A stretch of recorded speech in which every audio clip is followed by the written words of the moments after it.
Hello, before we dive into my video today about my invincible Mercedes, I have to give thanks to my generous sponsors, the Movement Watch Company, that continue to support this channel.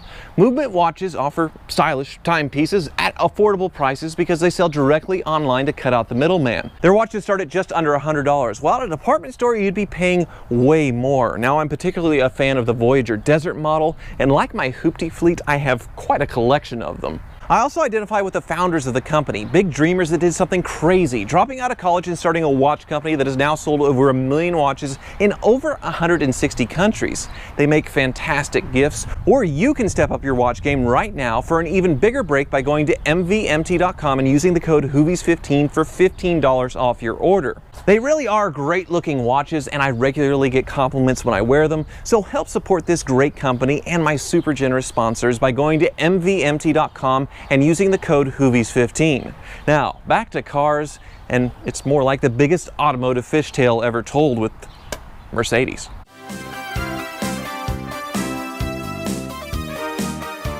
People say that an old Mercedes will live forever, but to me, nobody has really hit on why this happens. I know this is a line that Mercedes enthusiasts spout off a lot, and it's usually followed by some ridiculous line that makes zero sense. For example, an old Mercedes will live forever. They're built to go 1,000,000 miles, or they were built to be taxi cabs, so they live forever. And for the most part, it's all a bunch of BS. But there are tons of old Mercedes driving around everywhere, including my 1995 Mercedes C36 Amg, so there has to be a reason why. So today, this automotive idiot savant is going to give you his theory. Now, if you're looking for my crackpot musings in writing, I actually do this in the link below to autotrader.com/oversteer. Now, to give you a little background on my Mercedes history and my ridiculous bias towards them, my first car was a Mercedes, not this one, a 1985 500 SL that my grandmother got new, and she gave it to me when I was 16. I still have it, and it's not exactly running right now, but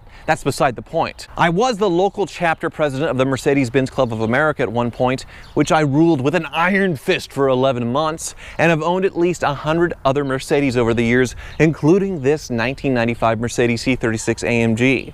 Now, I bought it a little over a year ago for a little over $5,000, and it's been a little over flawless. This is pretty impressive for any car with over 200,000 miles and over 20 years old, but you hear a lot about this with old Mercedes. Now, the build quality of this car is excellent, but it's not the main reason why these cars live forever. Luxury cars used to be measured by the quality of the materials used in the car, as well as the sturdiness of the engineering. But in recent decades, the primary measurement of luxury has been the level of technology offered.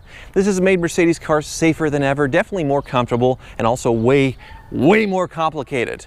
The out-of-warranty experience with newer German cars is a total nightmare because of this, and unfortunately I don't see things ever changing for the better.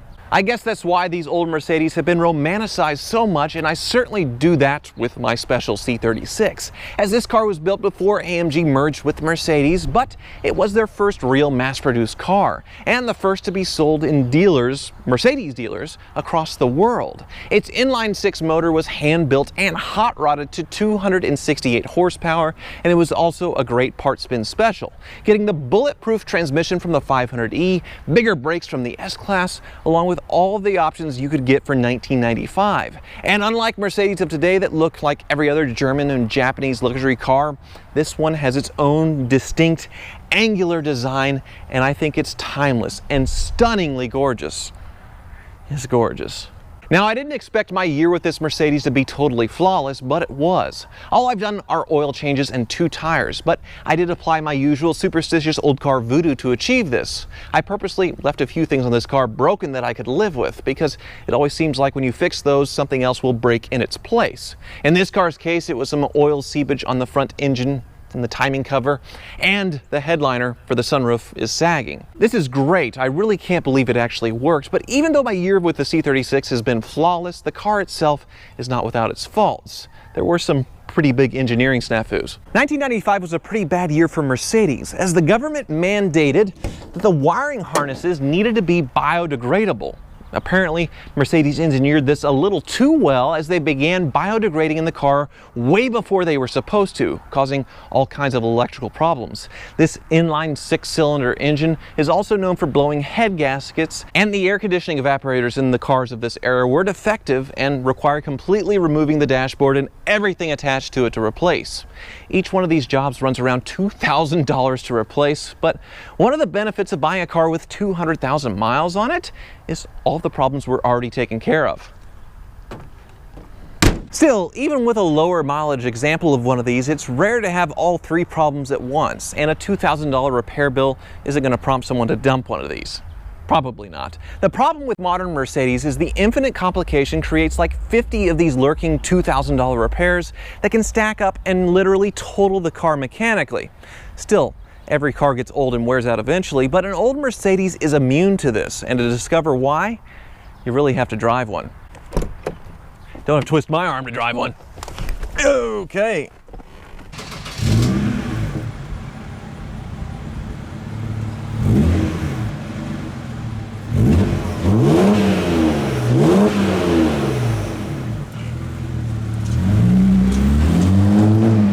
The first thing that really strikes you about an old Mercedes is how nice the quality of the interior is, especially for the time. A 90s General Motors or Chrysler car, it's just hard plastic and terrible, while these Mercedes really could hold up today, look like a new car with some modern electronics in here. But the lack of modern electronics is the other big draw with these old Mercedes.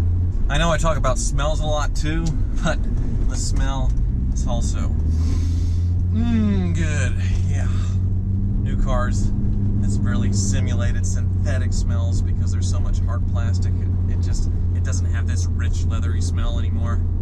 You also see Starship-like mileage on old Mercedes because it's so easy to do. These cars are so comfortable, they drive so nice, the ride is so good that you want to drive it. You want to drive it all the time. That's why these things have 300,000-400,000 miles on them after 15, 20 years, because people like driving them so damn much.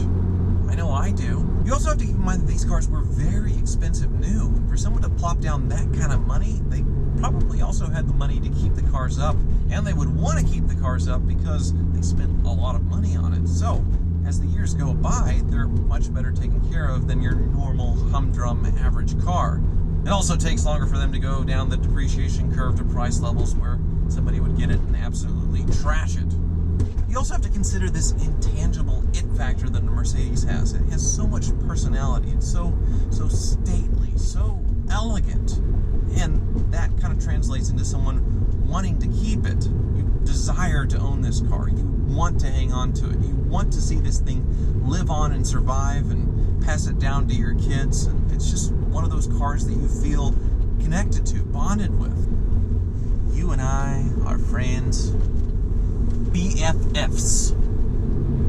Besties. So being a really well-built, mostly simple car that's relatively easy to repair and drives nicely certainly helps a Mercedes live forever. But the real reason this happens is because very few cars have these qualities while also eliciting such a massive pride of ownership. It's the self-fulfilling prophecy. Mercedes enthusiasts say their cars will live forever, and they're willing to put up with all the normal issues of an aging car to prove it. As for me, I usually end up selling cars after 6 months to a year, but this Mercedes is so good that I'm definitely hanging on to it for a while longer. At least that is until something blows up on my much more expensive and finicky cars that are nightmares to maintain like my Porsche or Ferrari, and I'm also hopelessly in love with. And I'll need to sell my reliable car to fix it. Actually, I'm joking, as this car's only worth $5 grand on its best day, and that wouldn't come close to fixing something on the Ferrari. But also, selling this thing for $5 grand, I could never find anything nearly as cool to replace it, and that's why I want to keep it. Thank you for watching.